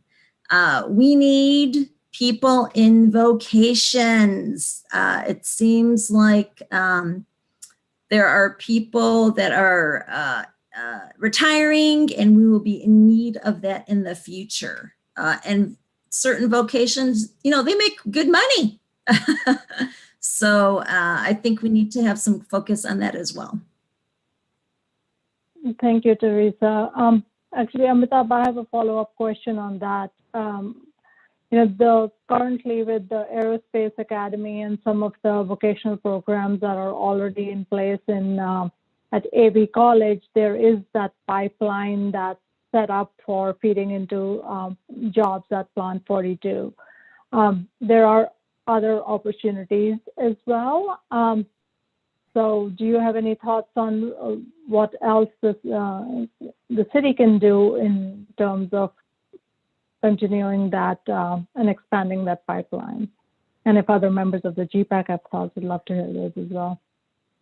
Yeah, it's an issue as a policy. It was very evident that, based on both our conversations earlier, as well as the nature of and the mix of jobs that are here.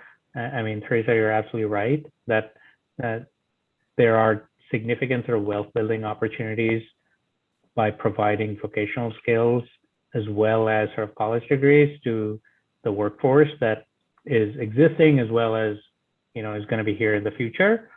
I I think the city's role is pretty much facilitating and connecting the dots. It is in partnership with the large employers, in partnership with both the existing community college as well as the CSU system. We could be facilitating a variety of educational programs and thinking about tapping into philanthropy in certain cases and pushing, bringing in funding sources that could allow both to provide infrastructure as well as platforms. I think it is more about like getting the information out there because the programs are there, the need is there. It's often like, are you able to funnel enough people through the programs or the right people through the programs? Yeah, and the educational districts that are in the land use element do discuss the idea of clustering some of these vocational and trade schools along with some of the satellite schools for higher education in a campus-like environment. So there's a synergy that can build within those between those uses. And of course, there is the desire to attract a higher education institution here, but that is clearly a longer-term goal that's in the general plan.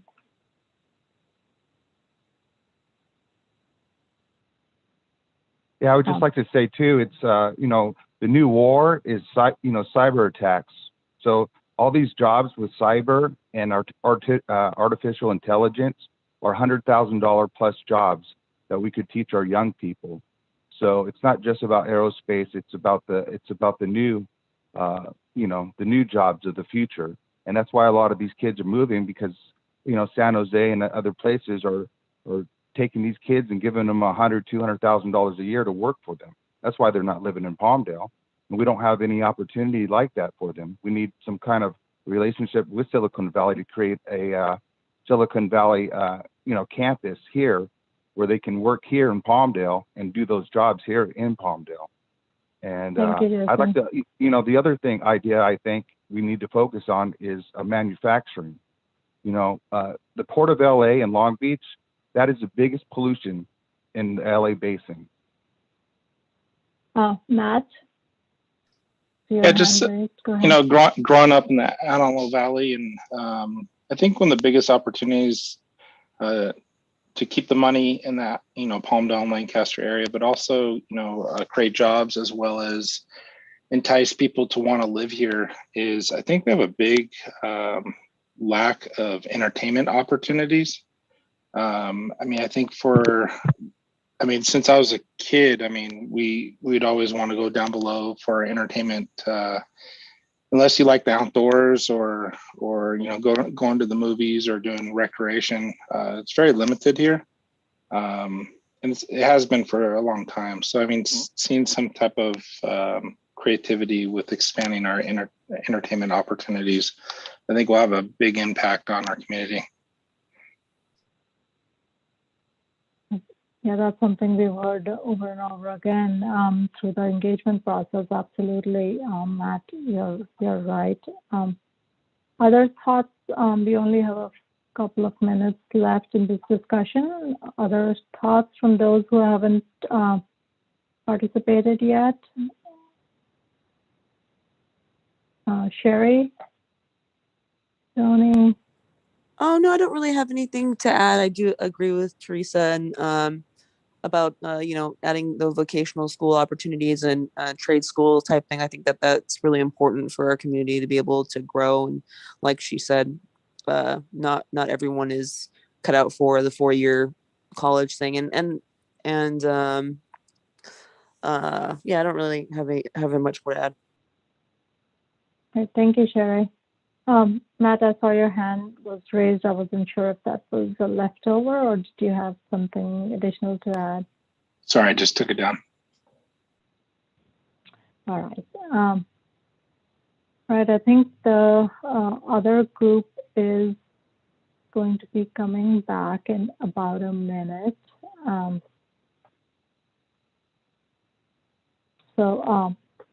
Amitabh, can you do a quick summary when we do the report back for our group?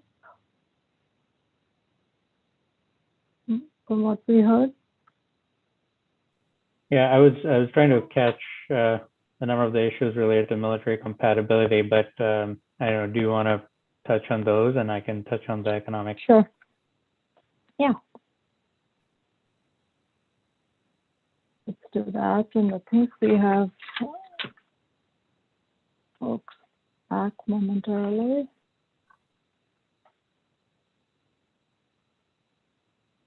Dr. Smith, I wanted to thank you for your time this evening. Really appreciate you joining us. Well, I'm absolutely delighted to be here.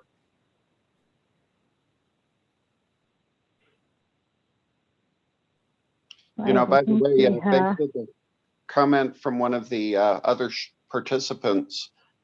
Work with Assemblyman Lackey and Senator Wilkes' offices has an initiative for an aerospace center of excellence here through the UC system, which would scratch a lot of our itches, as does the Palmdale campus for Antelope Valley College. Over. Well, that's really good to know about. I hadn't heard that before.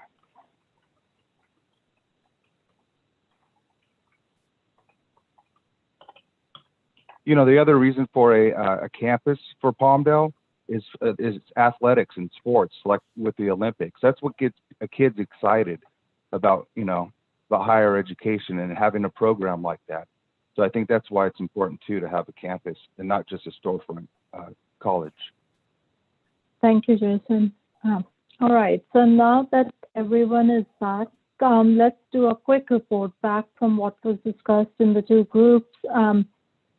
Ben and Jasmine, would one of you do the report back from the small group? Sure, I'll go ahead and give a quick overview. One of the things we talked about was Joshua trees and environmental tourism as not potential opportunity for economic development, as well as having maybe a nature museum, taking advantage of eco-development and eco-tourism in Palmdale. We also discussed habitat protection in order to keep those things natural. There was definitely excitement about the goals. One of the needs that was identified was more educational opportunities and making sure that our schools are top schools at all levels. So improving our existing school systems. Diversifying housing options came up as a very good goal, as well as creating a vibrant downtown. One of the points that was made was about working holistically on all of these economic goals simultaneously, and how trying to advance the issue of economic development broadly would be of tremendous benefit, and really is the only way we'll gain real traction on our economic development goals overall. Let me see here. There was mention of making sure that our planning and zoning is flexible enough to allow multiple uses on any given site, in order to be able to have developments that are mixed and create more place-making communities. Let's see here. And also the importance of development predictability and predictability in the process.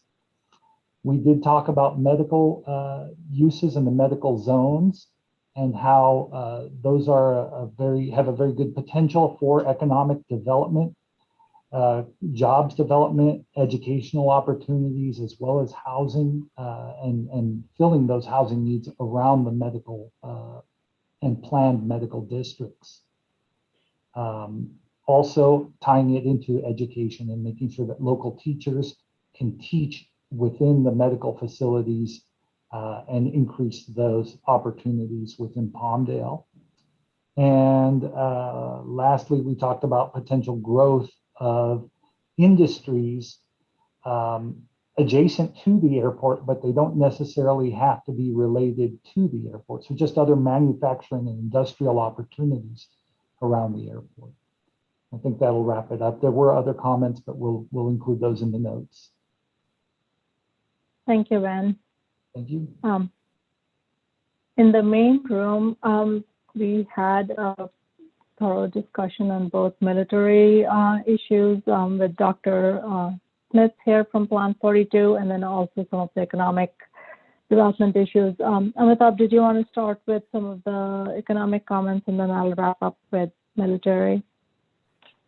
Sure. I think it was interesting that some of the comments about the military compatibility kind of overlapped with economic opportunities. I think the issues raised by a number of the GPAC members was, well, you know, does military compatibility ensure that economic opportunities in the future are still open for the city to explore?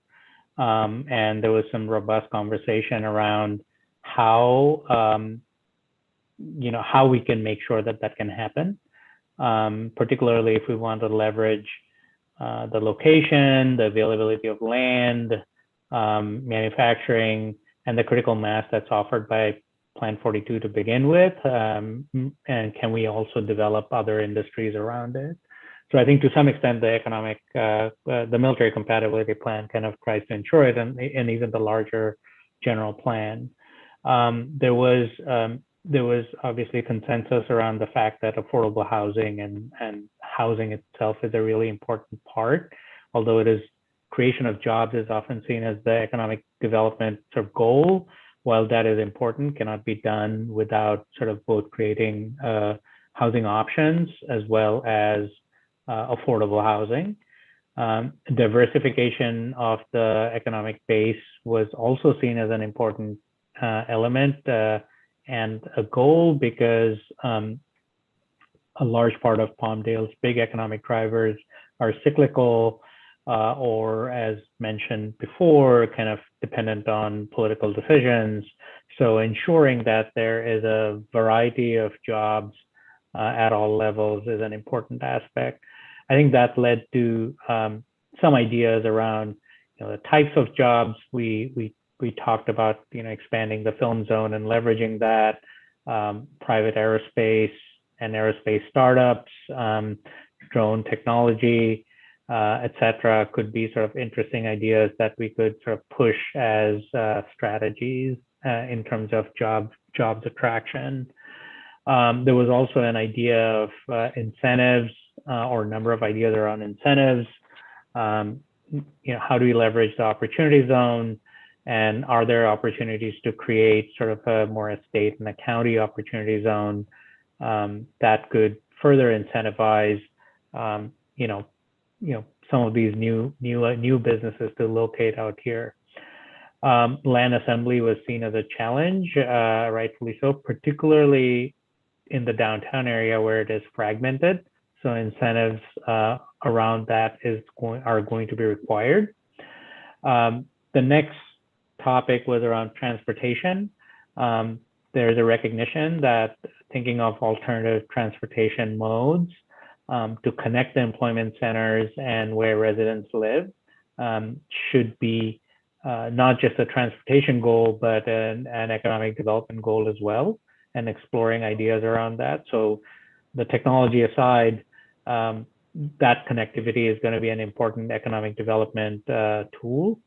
And last but not the least was about training, not just promoting partnerships with the community college and making sure the high school pipeline is robust, but thinking about vocational training and how do we promote that, and making sure that our workforce, because of the manufacturing jobs and the variety of manufacturing jobs, our workforce is well prepared with a variety of vocational training options in addition to college and 2-year college and 4-year college degrees. You know, Dr. Smith mentioned the Center for Aerospace Excellence, which is in partnership with the UCs. which could be sort of an additional resource that that could help the city to advance some sectors, but also thinking about specific strategies around the variety of educational programs that the city could support was emphasized. That was it. Thank you, Amitabh.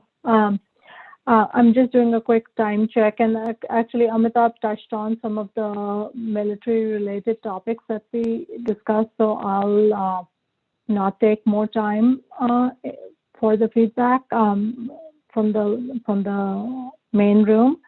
But this time we want to see if there's any member of the public who would like to share their thoughts. It's time for public comment. If you do, please raise your hand. You'll have a minute.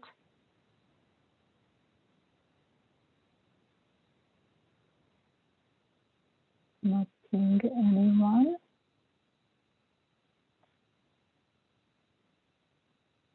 Okay. Then let's go over next steps. Melissa, would you like to walk through how we can get feedback on the two policy frameworks? Let me share my screen here. Sure.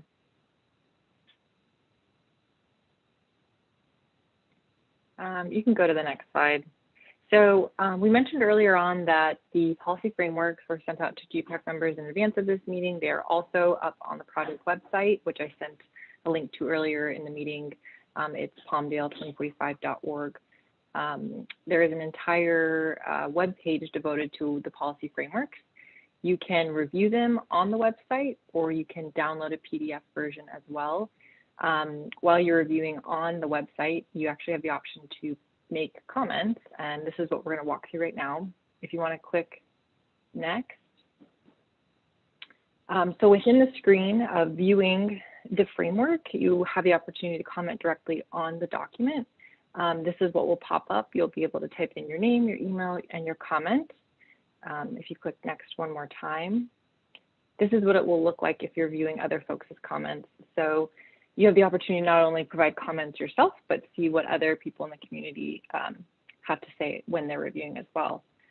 You can respond to folks, give them the thumbs up or thumbs down. And as mentioned, if you're more comfortable printing or marking up a PDF and emailing that to the team, we'd love your thoughts in either method. Thank you, Melissa. And the email address to send it to is generalplan@cityofpalmdale.org. That's an easy one to remember. So very quickly, we have one more meeting left in this series of 6. Thank you, GPAC, and the members of the public who have spent so many evenings this summer with us going over the various policy frameworks. This next meeting is on the topic of health, equity, parks, and public facilities, and it's on next Wednesday, August 11th. On August 12th, we'll be providing an update to the Planning Commission on the policy frameworks and the City Council on the following Tuesday, August 17th. So we welcome you all to join those meetings as well if you're available. And then very quickly, the brief overview of the schedule. We are working through all the policy frameworks over the summer and preparing the draft general plan during the fall and early winter, and we'll be reviewing that with the public and the GPAC in the early part of 2022 with the goal of adoption hearings later that spring. So with that, I'd like to thank you all for joining us today and for all your comments. And we look forward to seeing you all next time. Have a good evening, everyone.